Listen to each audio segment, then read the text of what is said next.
Hey guys, Spin Doc here. Internet is now set up and working, so I am live. Just very, very briefly, wanted to just answer a few quick questions that anybody might have for your last minute brackets, last minute bracket questions, last minute play questions, and wanted to give all of the reasons why the three free plays that I already gave out on X, I am a big fan of. So, um, just this is going to be a really quick one because the games obviously start very soon. So don't want to get into any delays or any long discussions. Really, not much to go over from last night.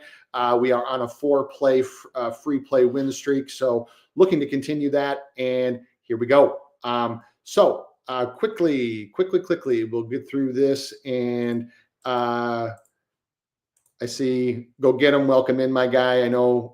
Yep, we'll get to VCU in just a second. I love it, love it, love it. I'll go through the plays, the reasons for the free plays very quickly, and then we will go through any questions. So if you have any questions, if you're in the chat right now, please go ahead, pop them in. I will get to all of them and before we get off the air here. So first things first, let's go to the free plays that I already gave out. This game kicks off in about an hour here, and we have the High Point Panthers taking on the Purdue Boilermakers, 13 versus a 4. This game, Purdue is laying the 7.5 with a total of 154. And you already know the play because I already gave it out, but wanted to go over some of the reasons why here. So first things first is this Purdue team struggles with everything that High Point does well offensively. And specifically, as you can see, the 2-point defense and the interior defense. Purdue's 2-point defense, interior defense. This isn't a Zach Edey team. This team has been absolutely awful defending the interior all season. Conference, non-con, it doesn't really make a difference. 350th overall, allowing nearly over 56% from inside the arc. The thing that High Point has made its hay on this year is the 2-point offense. For being a mid-major team that scores in the 80s, they actually don't run a fast break, chuck threes, etc. offense. You can see they're actually sub 200 in percentage of total points and shots that are from the 3-point line. What they actually do is they run a very patient motion offense. They also use a lot of guys. They're 53rd in the country in percentage of minutes from the bench. They use 10 guys, and they just keep throwing bodies at you and throwing bodies at you and throwing bodies at you. For a Purdue team that usually only goes 8 deep, it can present some problems, especially on the defensive end. But High Point gets a lot of high-quality shots inside the lane and inside the arc, and they make them. You can see they're 15th in the country in percentage of points, in percentage from 2-point range. On the other side, you have a Purdue team where obviously High Point hasn't played anybody of Purdue's caliber this year. You have a Purdue team that's 7th in overall adjusted offensive efficiency. They're top 15 in multiple offensive metrics. And so I would expect a good deal of points in this one. I actually was kind of looking at an alt over near 160 because this game could be played in the 80s. You just have two teams that do things well that the other defenses struggle with. On the Purdue side, High Point can allow over 20 to 24 free throws per game, especially when they're away from home. And their free throws attempted over field goals attempted on the defensive side is 270th.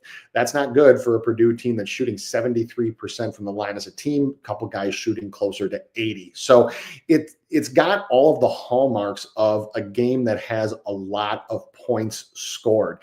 And, even if Purdue comes out and let's just say Purdue smacks High Point, you still have the potential because High Point plays at such an elevated rate from an offensive perspective that you can get a Purdue team that, really, even if Purdue hangs 90 plus on them, High Point doesn't have to score a whole bunch more to hit this number. So over 154, 154 and a half, 153, anywhere in that range, I think is just fine. So that's the justification for High Point versus Purdue. Next one up is in the Midwest. You have the 14-3 matchup of Montana and Wisconsin. Wisconsin laying the 16.5 with a total of 152.5. This one kicks off at 1:30 p.m. Eastern time. I already talked about this when we did the spaces. I talked about this when we Sosa and I were live. When I was live, when we were talking about the brackets and the kind of the bracket and region breakdown, and this game has screamed over to me all week. I still like the full game over. What I like more is the one I gave out is the Montana team total of over 31.5. And a couple of reasons why. First, this Montana team is very, very experienced. They're one of the top 15 teams in college basketball in overall experience. Multiple guys have played together for multiple years. And it's not really a team that's just kind of stepping onto the big stage for the first time. This Grizzlies team has gone to the come out of the Big Sky and gone to the NCAA tournament multiple times. So you got guys with NCAA tournament postseason experience here. You also have a very efficient offense. It's been one of the staples for this Montana team for the last few years, specifically. And granted, their schedule hasn't been exactly what Wisconsin's has, but you do have top 55 in all metrics for shooting, effective field goal percentage, 3-point, 2-point, all of those things. What you also have is you have Montana guards that could potentially give the Wisconsin guards some problems.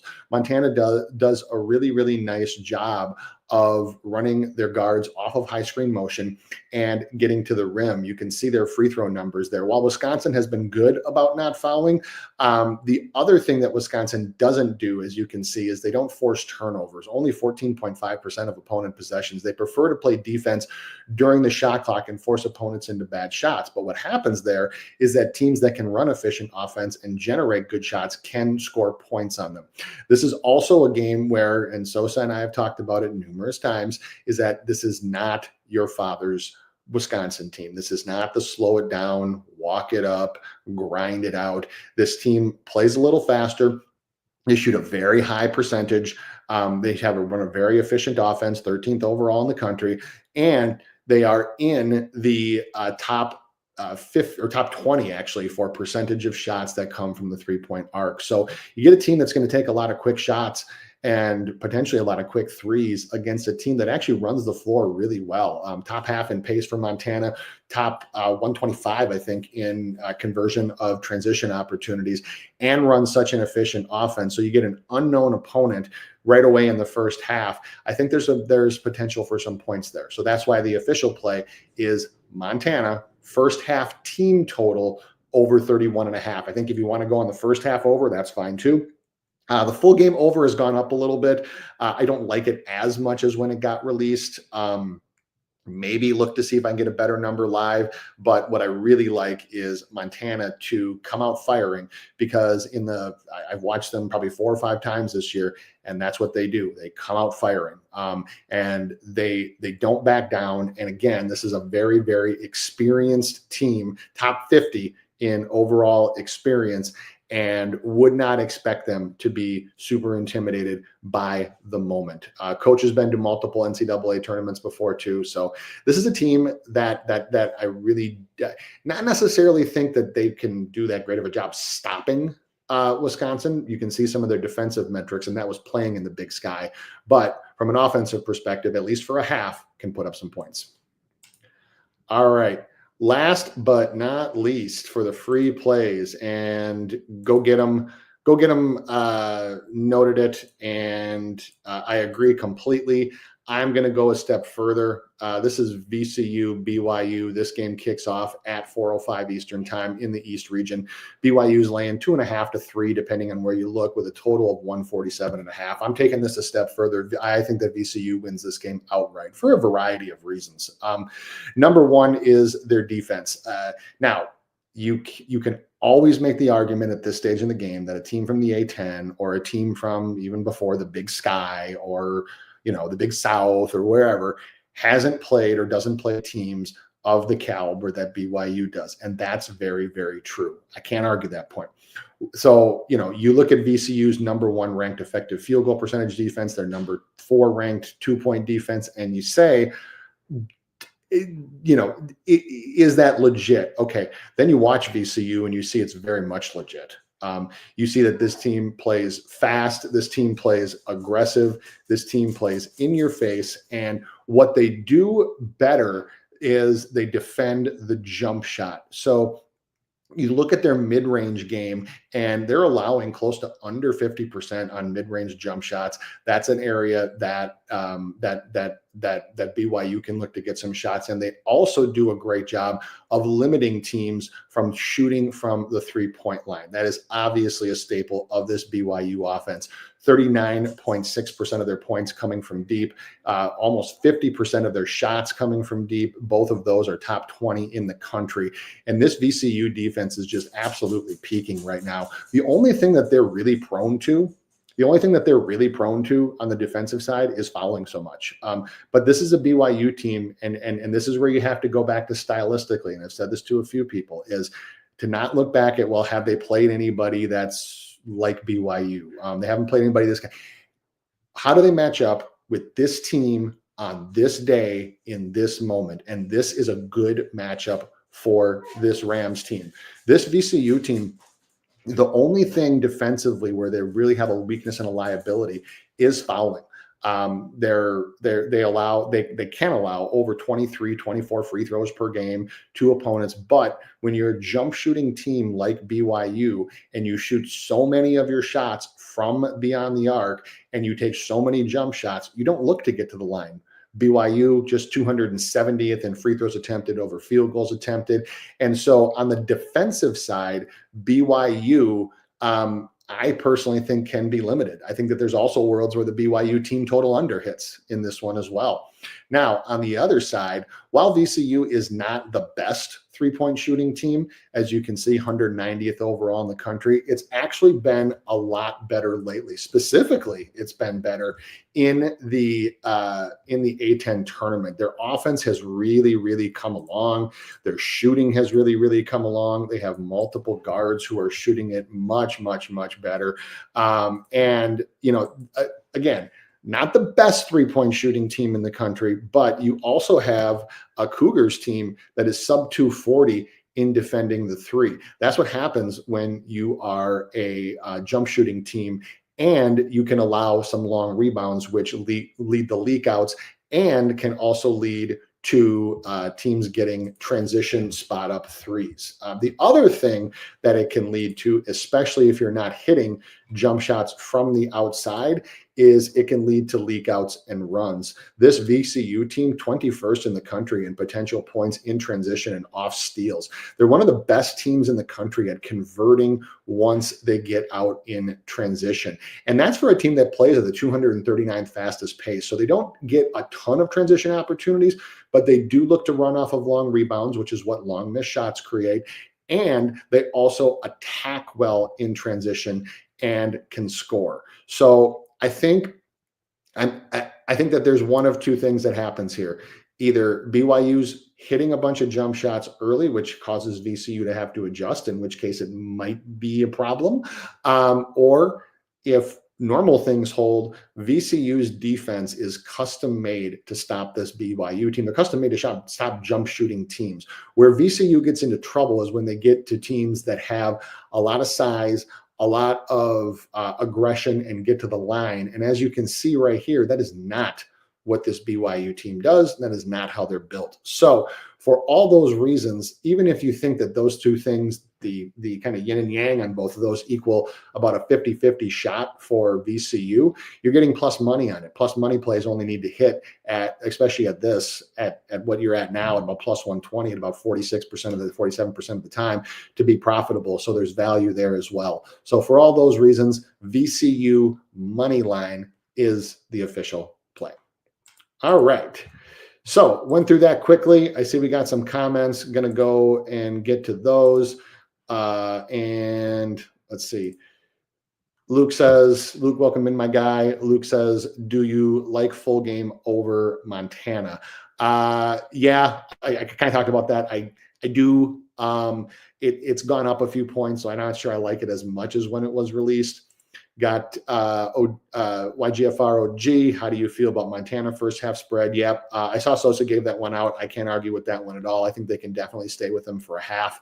I think that Montana's offensive efficiency can surprise some big teams. I'm not sure about the full game. I can see Wisconsin making adjustments at halftime, but for the first half, yep. So Luke asking about Louisville. Okay, so I'll talk to you about Louisville Creighton. I've gone back and forth on this game a couple times. I thought that in my initial read, when I thought Louisville is so athletic and they give Creighton so many issues and et cetera, I thought that this would be a very easy Louisville spot. It's not as easy as I think it is, for a couple of reasons. Number one is that the Louisville offense doesn't shoot very well from deep, just 33% for the year. Even like Chucky Hepburn, only 33%. They're built in a lot of ways. They're built to score in the mid-range and the inside, and that can present some problems when you have Kalkbrenner as a rim protector. Louisville does fire away, though. Pat Kelsey teams usually do. They're 19th in the country in percentage of shots that are three-pointers, almost 50%, but they're also, at least as of late, they're not shooting the ball very well at all. 29.6% last three, under 32% last five. So if Louisville's going to win this game, they're going to have to do one of two things, and possibly both. Number one is they're going to have to attack in transition. They're going to have to attack they're going to have to attack and draw fouls. The problem with that is that Creighton is the number one team in the country in not fouling. That's what happens when you have a 7'1" Gumby in the lane that can just reach out and swat most shots. And the second thing is you have to make jump shots to draw the defense out, and Louisville isn't doing that. So their athleticism aside, I also go back and look, and Greg McDermott has had a lot of success in the first round of the NCAA tournament when he's had time to prepare. So I'm torn on this one, and so for me, it's probably a stay off. I think if you wanted to look at something for that game, I think that the under can have some value. It's gone up just slightly to 146, especially given Louisville's issues shooting the ball recently. So an under might be my look for that one, but I'll be honest, the more that I look at this one, I not want to say that I changed my mind, but I saw more reasons for Creighton than I originally did. And so when that happens for me, I usually just stay off of it.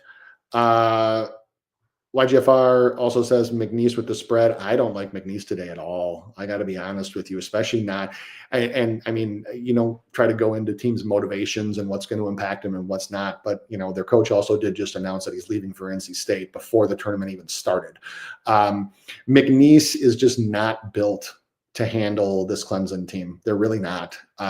McNeese is built to thrive and do well against teams that don't have size and athleticism, and Clemson has both. Clemson also has guys where if McNeese does want to double, because they're not very tall, but they are like muscular, athletic, etc.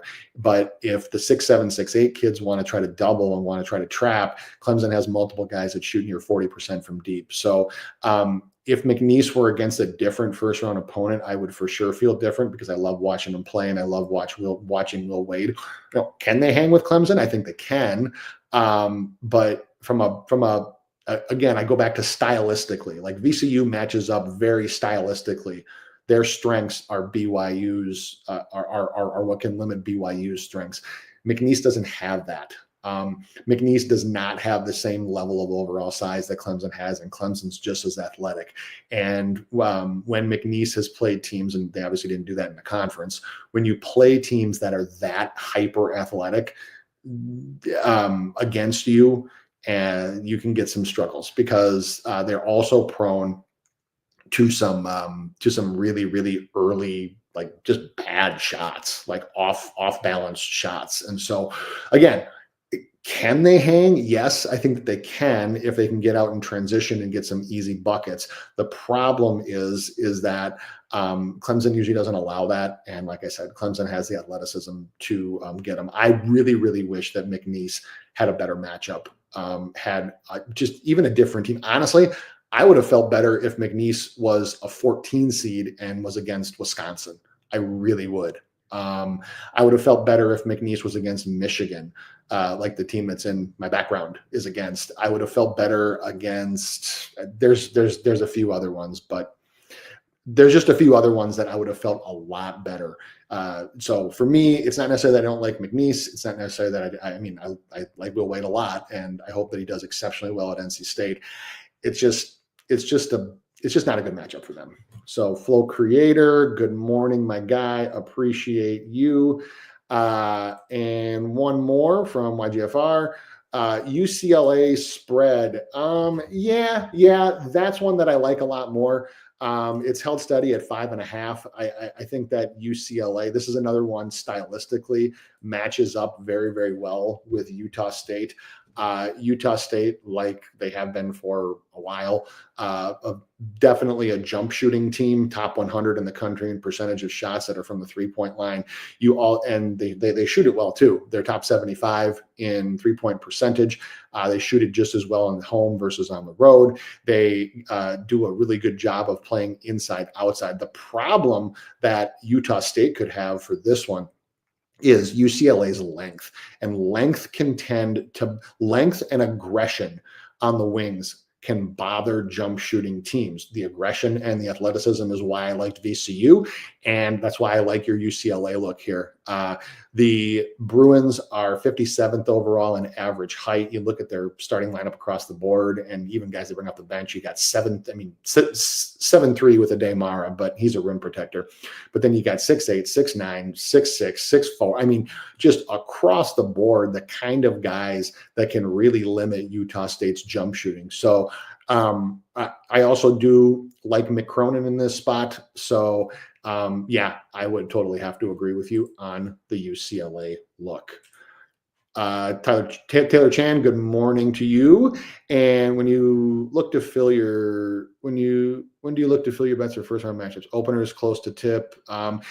It depends for me. What I usually will do is that's actually an excellent question, because I know that there's a lot of people that like getting CLV. There's a lot of people that have methods like Go Get Him if you're still in here.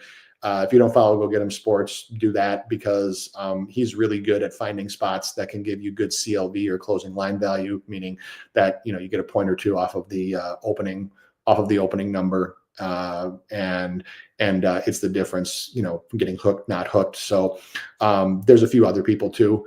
I personally like to, there's some that I bet with the opener, but I usually get strong leans with the opener. Then I start studying, and then I do like to watch line movement a little bit. There's actually a few little tricks that I have with comparing books, some that cater to sharper players, some that others that cater to more casual players, and doing some comparison there.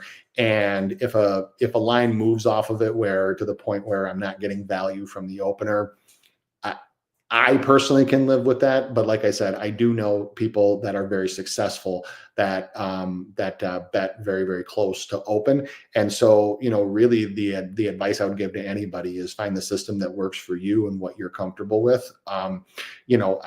I also know there's some people that don't like betting things like right away, just because then if the line moves against them, then they're thinking like, oh shit, what does that mean? Did I read it wrong? Do I want to hedge out? So I think that it takes a special, a certain type of personality to bet right at open. And you have to be very, very resolute and very steadfast in your decisions. And then you have other people, like I said, like myself, where I do a fair amount of live betting. I also look for lines that I thought where the opening line was very close or very correct. And I'll look to watch that game, especially in the tournament, to take it live. If if the game is flowing how I think it does. And so, like, for example, if a team opens at +6.5 and then, has stumbles out of the gate, and that's what they usually do. Not that St. John's would be a +6.5, but St. John's is a team that usually stumbles out of the gate. And there've been multiple games this year where I've gotten, just waited on their line and gotten 3 to 4 more points of value, even off of the closing line, just by waiting, because they usually stumble out of the gate, come back like crazy in the second half. North Carolina has been another second half team this year. So, just knowing stuff like that is what helps from a live perspective. So, usually for me, it is closer to tip, but like I said, there's a number of people that I know do very, very well betting rated open. So great question. Telling the Purdue and High Point over, dropped a point on Bet River, says Flow Creator. Yeah, it's kind of bounced around. It's kind of bounced around between 152, 154, 153, somewhere in that range. Ultimately, just the way that I looked at it, the way that I saw it and capped it, it doesn't really matter. And yeah, sorry. No. Don't apologize. That's what I'm here for, man. Last one with the Drake spread. It's too trendy. Ugh, I've kind of walked back my thoughts on Drake a little bit. I still don't think it's a good matchup for Mizzou, especially when you have a team that plays such good defense against a team that has a huge home road disparity in effective field goal percentage, almost 7 to 8% worse on the road. But where I've walked it back a little bit is that Mizzou just has the athletes that Drake doesn't. And that can make up for a lot of stuff. That can make up for a lot of deficiencies. So where I land with this one is, I think that one of two things happens. I think that one is Drake wins the game outright, or two, Mizzou just beats the living hell out of them. And there's not much in between. So my advice would be, if you're going to take Drake, if you're set on Drake for this one, just take the money line and save the juice. And probably only go like a half unit, because I can see either one happening. It honestly depends on how Mizzou shoots from the wings and jump shots, because if you go by season average, it's not very good. They have one of the biggest home road disparities in all of college basketball, certainly in power conferences, shooting home or away from home. True road or neutral doesn't make a difference, just anything away from home. But you also have a Drake team that, from an athletic perspective, Drake's obviously very slow down, very kind of grind it out, half court. So, and Missouri's athletes can get you into a running game. And if you do that against Mizzou, you're going to be in a whole world of hurt, because Drake doesn't have the athletes to do that. And well, you can probably look behind me and see what my opinion is. No, I'm kidding. Obviously, I have been high on UCSD all season. I've watched them at least 12 times this year, probably more. I watched the Big West a ton. So if I'm playing this one, I'm playing UCSD on the money line. Michigan turns the ball over too much. It's just something I've talked over and over and over about. Yes, they have a size advantage with Golden. Yes, there's some athleticism concerns, but and yes, Dusty May has been an absolutely very, very good coach in March. All that aside, you can't turn the ball over that much. You just can't. You can't be that careless with the ball. And UC San Diego is very careful with the ball. They're actually one of the top 15 teams in the country in not turning the ball over. And that was playing against some decent opponents as well. So UC San Diego, it's not like they've played just this absolutely horrendous, terrible schedule. Granted, their conference hasn't been the greatest, but UC San Diego in non-con does have a number of wins over decent like high quad 2 programs. They played San Diego State down to the wire, ended up losing by 5. They've beaten multiple teams from the West Coast Conference. They beat Utah State, who's also a tournament team. So, they've beaten a number of teams in the KenPom top 125, and even a few in the KenPom top, or in net or KenPom top 100. So I am a big believer in this team, and I would strongly advise that if you're going to play this game, that if you're thinking about taking the spread again, save the juice, uh, take the money line, especially because you have a Michigan team, and to me, this can end up being the difference. Michigan is 328th in the country. They turn in turnover percentage. They turn the ball over once every 5 times, and that's just something you can't do in this spot. Versus a UC San Diego defense that forces a turnover almost 1 in every 4 possessions. So even if you average that out, and even if Michigan does have the athleticism advantage with Golden, with Trey Donaldson, and some of the size advantage with like Danny Wolf, is that when you're giving the ball back to your opponent 1 out of every, let's just even say 4 possessions, 1 of every 4 to 5 possessions, it really limits you in what you can do. The other thing that I looked at is when you compare these two neutral across the board, stats, analytics, strength of schedule, what have you, is that Michigan really should be about a 4.5 to a 5 point favorite, but they're not. It opened at 3.5. It's actually gone down to 2.5 with 59% of the bets and 63% of the money on the Wolverines. I would expect it to move closer to 3. It's probably going to land right in that 3 range by the time that we tip, which is later tonight. But I just don't see a whole lot of reasons to take Michigan, other than, they have Golden, they have Trey Donaldson. I mean, they obviously have some advantages, some size wise and talent wise, in some skill spots. But but I've just been such a huge fan of how this UC San Diego team plays all year. They don't beat themselves. They are patient. They get good shots, and they're not rattled. They're not rattled by anything, and they have overall good size. They obviously don't have 7-footers. I mean, Golden's going to be the biggest kid on the floor, not even a question. But overall, on their wings, they have 6'4", 6'5", 6'5", 6'5", and they have long arms to even prevent the ball from getting into good spots with Golden where he can do damage. So I just, to me, if you're going to play this one, I would personally just play the UC San Diego money line. All right. And Flow Creator says, was liking this Georgia Zags over, but might play live to see if Georgia plays up to the Zags pace. That's a good way to look at it, Flow Creator. Like the look.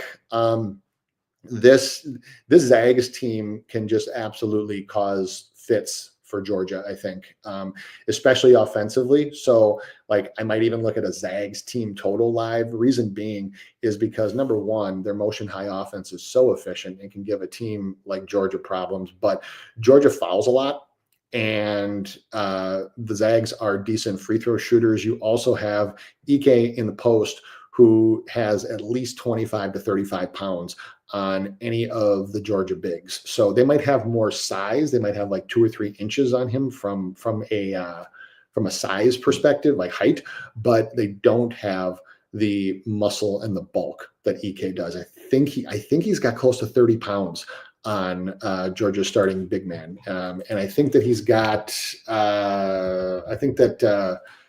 that Zags can also run Huff. So Huff at 6'10" can match up well with the overall length. So the Zags have a lot of options here, and they have a lot of options for how they can score. They're also, while they don't do a great job of getting to the line, they do shoot free throws over 80% as a team. So normally the reason why they don't get to the line that much, though, is because their offense generates such quality shots that they don't have to, because you're shooting a wide open jump shot. There's nobody around to foul you. So I like the look, and I like the lean. I have a strong lean on Zags covering here. I think it's 6.5 at this point. 4.5 to 6.5. This is another one where if Georgia does come out and matches them offensively to start with, and I can get this closer to 4 to 4.5, closer to the opening line, for me, that would be probably worth taking, because to me, the opening line was pretty well correct. So if I can get a few points of value during the game, I might look at doing that too. And then I think, let's see. Like Ryan points against Louisville. What's up, Ben Swag? Yeah, I don't play a ton of player props when it comes to the tournament. Just in all just fairness in a conversation. But you know, I don't dislike the look. The one that I was actually looking at is potentially like Stephen Ashworth, potentially points under. I know he's kind of the elder statesman and like the heady, crafty guy, but at 6 feet and 175, Louisville's guards have at least 3 inches and a lot of athleticism. So I could see where it's possible where he's more of a facilitator today than a scorer. So. All right, that's going to do it. It's almost tip time. It's time to dance. Thank you, everybody, for joining. I know I got on late, but internet just got set up here. So back full live tomorrow with Sosa, with all kinds of looks, leans, everything. And if I come up with a few more during the day, I might post a few more free plays. So best of luck, guys. Enjoy the tournament. Let's dance.